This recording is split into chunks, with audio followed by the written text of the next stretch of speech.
Hello everyone, welcome back to my channel. So काफ़ी time बाद मैं वीडियो बना रही हूँ और वापस मैं टॉपिक्स समझाने से शुरू करूँगी बिकॉज भले ही स्लेट का एग्ज़ाम हो या फिर CSI नेट हो, किसी का भी एग्ज़ाम हो, the ultimate goal is to clear your concept.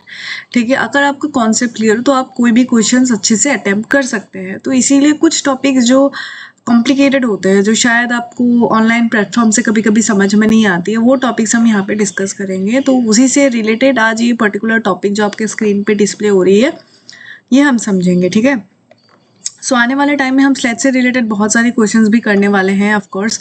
तो चैनल को सब्सक्राइब कर लीजिए अगर आप परफेक्ट कैंडिडेट हैं स्लेट के लिए, या फिर आप लाइफ साइंस ओरिएंटेड जो कंटेंट होती है, बीट जूलॉजी या फिर बॉटनी आप कंज्यूम करना चाहते हैं, तो फिर आप मेरे चैनल को सब्सक्राइब कर सकते हैं। चलिए शुरू करते हैं। तो देखिए, पहला हमारा क्वेश्चन आज का यही है कि जो ये रेप्लिकेशन है, ठीक है, हम जब प्रोकैरियोट्स के केस पे जब हम देखते हैं, यूकैरियोट्स का तो अलग सीन होती है। प्रोकैरियोट्स के केस में जो देखते हैं, हम देखते हैं कि जो रेप्लिकेशन है उसमें हम बोलते हैं कि 42 मिनट्स की होती है, लेकिन हम जब डिवीजन की बात करते हैं तो हम बोलते हैं 20 मिनट्स। तो क्वेश्चन अराइज ये होती है कि अगर रेप्लिकेशन 42 मिनट्स में हो रहा है तो डिवीजन जो है वो 20 मिनट्स में क्यों हो रहा है। ठीक है, अब देखिए, एक चीज मैं आपको कॉन्सेप्ट क्लियर के लिए, ऑल्दो आई नो कि आपको ये पता होगा, बट स्टिल मैं आपको बता देती हूँ कि रेप्लिकेशन और जो डिवीजन है उसके बीच में थोड़ा सा डिफरेंस। देखिए, DNA रेप्लिकेशन जब भी ये रहा, फॉर एग्जाम्पल हम ये प्रोकैरियोट्स को मानते हैं, पहले ये जो पर्टिकुलर एरिया है ये रेप्लिकेशन बबल फॉर्म करता है, फिर यहाँ से क्या होती है, ये रेप्लिकेट होना स्टार्ट हो जाता है। चलिए ये वाला पोर्शन हम लीनियर कंसिडर कर लेते हैं। ठीक है, तो ऐसा फॉर्म हो गया, लीनियर फॉर्म में आ गया। तो हमने वैसे होती सर्कुलर है, लेकिन हम यहाँ पे लीनियर फॉर्म में आपको मैं समझा रही हूँ। ठीक है, तो ये रहा, DNA रेप्लिकेशन शुरू हो गया। जब DNA रेप्लिकेशन शुरू हो गया तो हमें दिखता है कि ये 1 नंबर स्ट्रैंड है और ये 2 नंबर स्ट्रैंड है। हमारा रेप्लिकेशन जो है उसने क्या हुआ, क्रोमोसोम हमारा कॉपीड हो गया, ये 2 नंबर स्ट्रैंड हमारा एक्स्ट्रा बन गया, वो कॉपीड हो गया। ठीक है, हमारा जो जेनेटिक मटेरियल है वो कॉपी हो गया। फिर उसके बाद यही दो क्रोमोसोम क्या होती है, ये अपार्ट हो जाती है, वो अलग अलग हो जाती है, उधर चली जाती है, इधर चली जाती है। ठीक है, ये रहा हमारा 2 क्रोमोसोम। फिर ये क्या हो जाती है, ये ऑपोजिट जगह चली जाती है, ये इस साइड चली जाती है, ये इस साइड चली जाती है। आपको पता होगा सेल डिवीजन जब आप पढ़ते हैं, जो सेल साइकिल पढ़ते हैं, तब आपको पता होगा। फिर ये 2 क्रोमोसोम एक दूसरे से अलग हो जाती है, फिर उसके बाद इनके बीच में एक वॉल बनना शुरू हो जाता है। ठीक है, पहले यहाँ हम कॉपी करते हुए देखेंगे, पहले यहाँ पे कॉपी होगी, पहले यहाँ पे रेप्लिकेशंस होंगी, फिर उसके बाद वो अलग अलग हो जाती है। ठीक है, अलग अलग होके फिर यहाँ क्या करते हैं, यहाँ हमें कुछ सेप्टम जैसा फॉर्म होने मिलती है। ठीक है, सेप्टम, तो इस चीज को हम डिवीजन बोलते हैं। ठीक है, ये सेप्टम फॉर्म होना और ये दोनों का अलग अलग ऐसे करके चले जाना, इसको हम क्या कहते हैं, डिवीजन होना। जैसे कि 1 से हो गया 2, 2 से 4, फिर 4 से ऐसे करके 16। तो ऐसे क्या होती है कि हम डिवाइड हो रही है, रेप्लिकेट हो रही है, एंड देन वो डिवाइड हो रही है, वो डिवीजन हो रही है। ठीक है, सो फिर अब हम देख रहे हैं कि ये दोनों में सीन क्या है। और रेप्लिकेशन और डिवीजन 2 डिफरेंट प्रोसेस होती है, अल्दो वो दोनों ही कोऑर्डिनेशन में चलती है। ठीक है, तो DNA replication is the process जिसमें हम क्रोमोसोम को कॉपी करते हैं, जिससे कि हमारा 2 आइडेंटिकल जो होती है, 2 आइडेंटिकल DNA मॉलिक्यूल हमें मिले। ठीक है, this is the process of replication, replica बनाना। ठीक है, फिर सेल डिवीजन क्या होती है, सेल डिवीजन ये होती है कि एक सेल से जब हम 2 अलग अलग सेल फॉर्म करते हैं, this is known as division. ठीक है, सेल डिवीजन। तो ये हो गया हमारा सेल डिवीजन। तो हम बैक्टीरिया के केस पे इस प्रोसेस को हम बाइनरी फिजन भी बोलते हैं। 2 चीजें होती है, फिजन और फ्यूजन। फ्यूजन आपको क्या होती है, जो चीजें फ्यूज हो जाती है, ऐसे चिपक जाती है। फिर फिजन जो होती है वो अलग अलग हो जाती है। आई होप आपको इतना पता होगा। ठीक है, तो आपको मैंने सीक्वेंस बता दिया।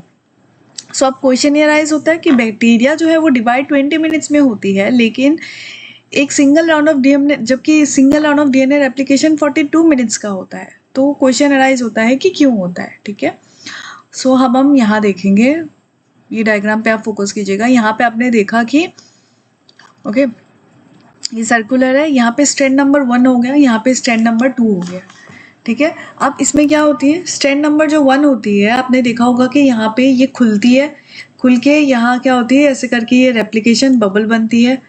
ठीक है, ऐसे करके खुल के क्या बनती है, यहाँ पे रेप्लिकेशन बबल बनती है। फिर ये थोड़ी सी खुल गई तो सिमिलरली ये स्ट्रैंड नंबर 1 तो खुल गई, अब ऐसे ही स्ट्रैंड नंबर 2 भी खुलेगी, तो ये वाला क्या हो जाती है, ये वाला जो स्ट्रैंड नंबर 2 होती है वो भी ऐसे करके खुल जाती है। तो ये हमारा ये भी थोड़ा सा ओपन हो गई है, ठीक है। This is the replication bubble. ये रेप्लिकेशन बबल ओराई हो गया, यहाँ पे ओराई हो गया, ये रेप्लिकेशन बबल हो गया। तो इसमें क्या हो जाती है, पहला जब हम कहते हैं इसका रेप्लिकेशन होने वाला है, इस चीज पे हम देखेंगे कि रेप्लिकेशन होने वाला है। तो रेप्लिकेशन में क्या होते हैं यहाँ पे,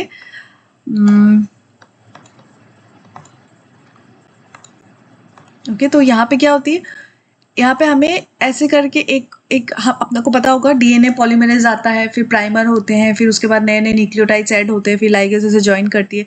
तो यहाँ पे एक स्ट्रैंड तो ऐसे करके सिंथेसाइज हो जाएगा, जो नया वाला स्ट्रैंड है, ठीक है। और जो सेकेंड वाला यहाँ पे रेप्लिकेशन बबल सिंस ये खुला है ना, तो ऑफ कोर्स यहाँ पे भी चाहिए होगी, ठीक है। तो यहाँ पे भी हम देखेंगे कि यहाँ पे भी हमारा आगे नया स्ट्रैंड ऐसे बनना शुरू हो गया। यहाँ प्राइमेज आता है, प्राइमर डलता है, फिर न्यूक्लियोटाइड आएगा, फिर यहाँ पे एडिशन होगा।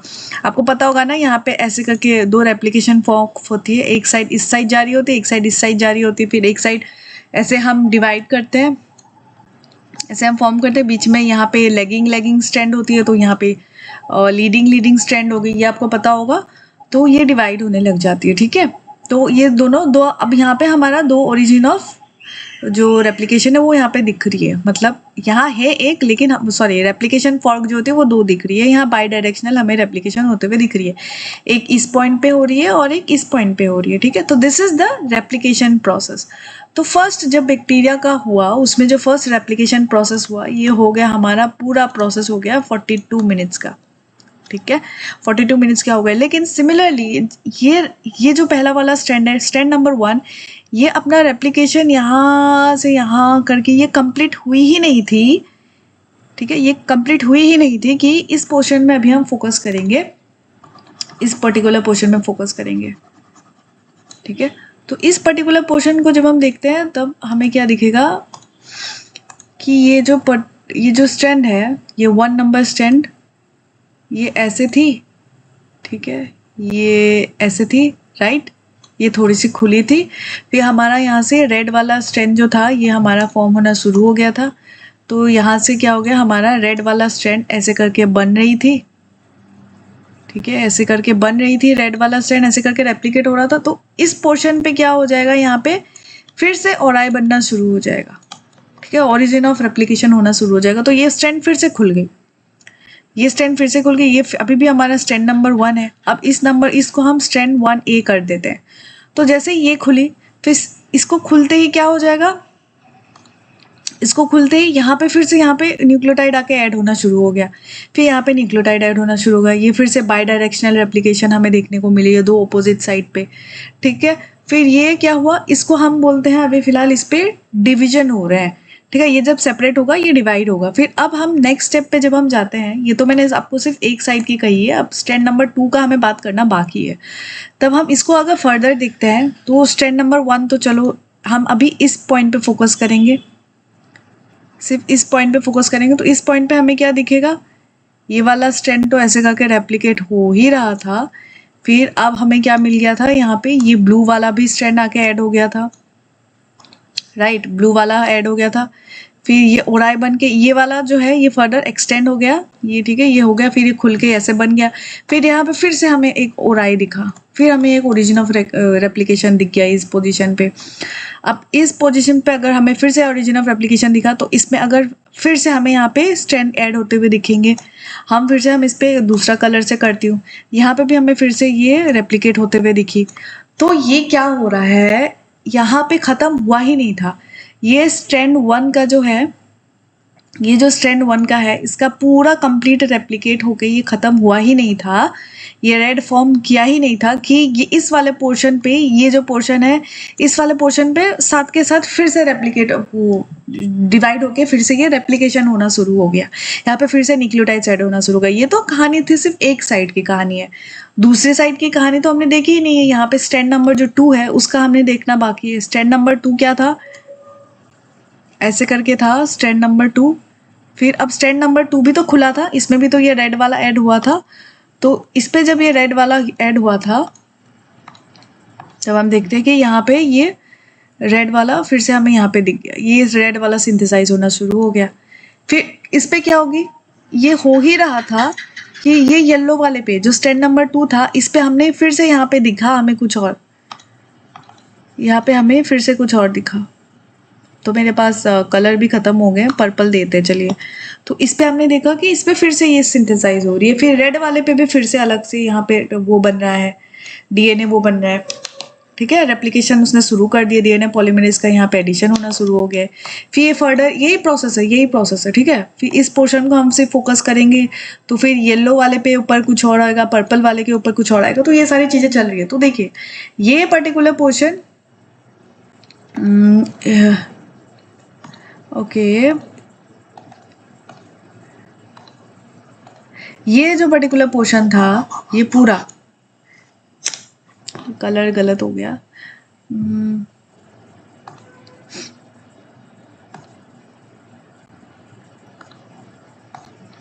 ये जो पर्टिकुलर पोर्शन था ना, ये पूरा, आई होप आपको लाइट ब्लू कलर में दिख रही होगी, ये पूरा प्रोसेस जो फर्स्ट वाला था वो रेप्लिकेशन होने में 42 मिनट्स लगा।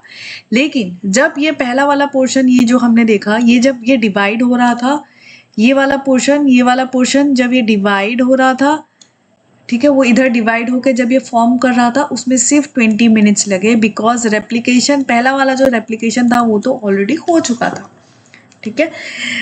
इट्स लाइक कि आप कोई कुछ कंपटीशन कर रहे हो, चलिए कंपटीशन का छोड़िए, आप घर में रहते हैं, घर में आपको मम्मी ने बोला कि आज चलो बिरयानी बनाते हैं। तो मम्मी ने क्या किया, आधा काम जो स्टार्टिंग वाला है, सब जो जिसमें बहुत टाइम लगता है, सब्जियां काटना, फिर चिकन को मैरिनेट करना, फिर सब कुछ दही वगैरह सब कुछ सेट करके रखना, फिर चावल को थोड़ा सा धो के भिगो के रखना, जिसमें बहुत ज़्यादा टाइम कंज्यूमिंग वाला जो पार्ट था, वो आपकी मम्मी ने करके आपको टेबल के सामने अच्छे करके ऐसे डिस्प्ले कर दिया है सब कुछ। प्याज काट के, फिर अदरक लहसुन का पेस्ट एंड एवरीथिंग उन्होंने अच्छे से आपके सामने डिस्प्ले कर दिया, विच वॉज टाइम कंज्यूमिंग, ठीक है। इनिशियल फेज था, इट वॉज फॉर 42 मिनट्स, ठीक है।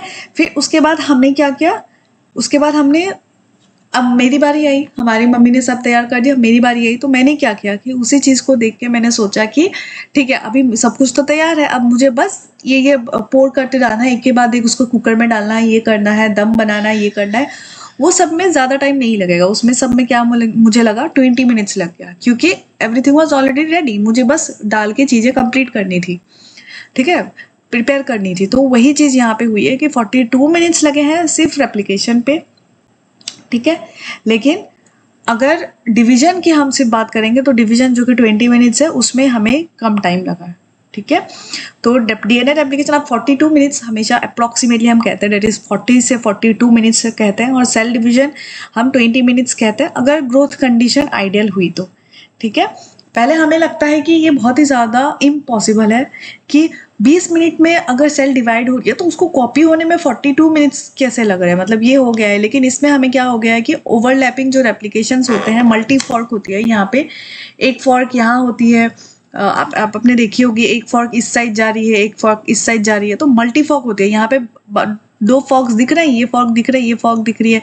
फिर यहाँ पे भी हमें जब ये रेप्लिकेट करते हैं, मल्टी फॉर्क सिस्टम होती है। तो जो फर्स्ट सेल है, ये रेप्लिकेट करते वक्त ये 0 टाइम पे स्टार्ट करती है, ठीक है। तो जब डीएनए जब पार्टली ही रेप्लिकेट हो रहा होता है, कंप्लीट नहीं हो रहा होता, वो क्या करती है, और रेप्लिकेशन को फिनिश होने का वेट करने से अच्छा था कि वो सीधा डिवाइड कर दे। तो इस पर्टिकुलर जो स्ट्रैंड नंबर 1 था, इसको रेप्लिकेट कंप्लीटली होने का वेट नहीं किया बैक्टीरिया ने। उसने क्या किया, वो फटाक से उसने second round of replication start कर दिया, और उस पार्ट से जो पार्ट ऑलरेडी कॉपी हो चुका था, उसको कॉपी करने की, शुरुआत से कॉपी करने की जरूरत नहीं पड़ी थी। ये 1 जो ए है ना, उसको हमें शुरुआत से कॉपी करने की जरूरत नहीं पड़ी थी, ये ऑलरेडी कॉपीड थी, ठीक है। तो हमें स्टार्टिंग से नहीं करनी पड़ी, हमें सिर्फ आधे से ही कंटिन्यू करनी पड़ी।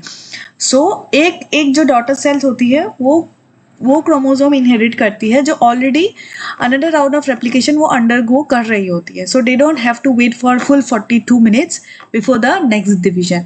आई hope everything is clear with you, ठीक है।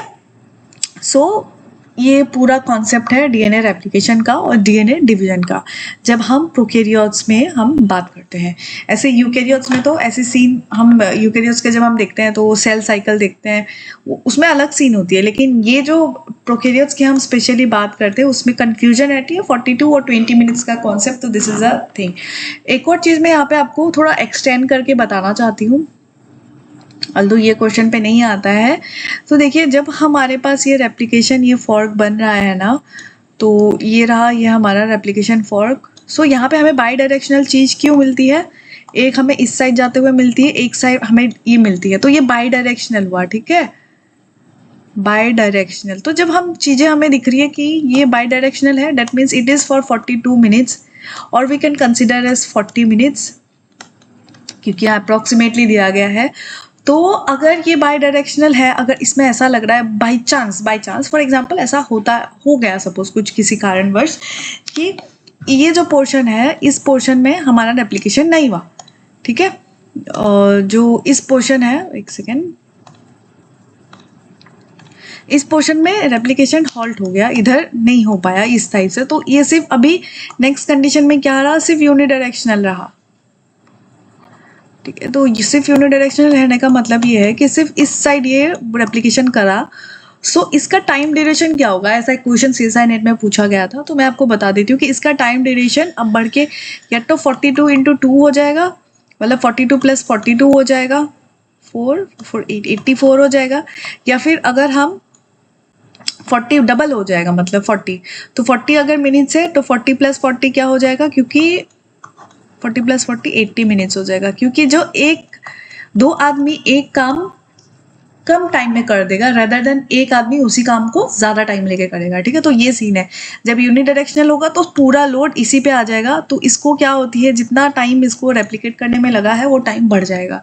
सो 40 से क्या हो जाएगा, इसको 80 मिनट्स लग जाएंगे। लेकिन अगर एक और हाइपोथेटिकल सिनेरियो में बता देती हूँ, फॉर एग्जाम्पल इसका कॉन्सेप्ट और क्लियर करने के लिए, कि तो ऐसा कभी होता नहीं है, लेकिन फिर भी मैं यहाँ पे कॉन्सेप्ट के लिए बता देती हूँ कि फॉर एग्जांपल ऐसे करके ये हमारा फॉर्क था। मेरा डायग्राम बहुत ज़्यादा ही गंदा है, तो किसी रीज़न की वजह से एक डायरेक्शनल यहाँ था, एक फॉर्क यहाँ बना था और एक फॉर्क कहीं इस साइड बनने लगा, इस साइड भी कुछ रेप्लिकेशन होने लगा, ठीक है। यहाँ पे अब 3 जगह हो रही है, ठीक है, 2 जगह जब थी,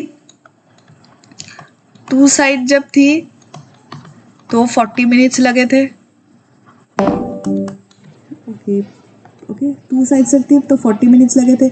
अब 3 साइड होएगी तो कितना मिनट लगेगा, कीजिए कैलकुलेशन। ऐसे भी कभी कभी हाइपोथेटिकल सिनेरियो अगर दे तो आपको हैरानी नहीं होनी चाहिए कि अरे ये तो मुझे नहीं आता, लेकिन आपको कैलकुलेशन करके ये निकालना है। So this is the whole concept of this DNA replication and division thing. So I just hope आपको ये पर्टिकुलर टॉपिक सही से समझ आई है। अगर नहीं आई है, मुझे जो भी टेलीग्राम चैनल है वहाँ पर बता सकते हैं, या फिर यूट्यूब के कमेंट सेक्शन तो ऑलरेडी आपके लिए ओपन ही है, वहाँ पर भी मुझे बता सकते हैं। सो चैनल को सब्सक्राइब करने मत भूलिए। पर्टिकुलर वीडियो आपको समझ आई है, पसंद आई है तो लाइक कर दीजिए, अपने फ्रेंड्स को शेयर कर दीजिए एंड कीप स्टडिंग।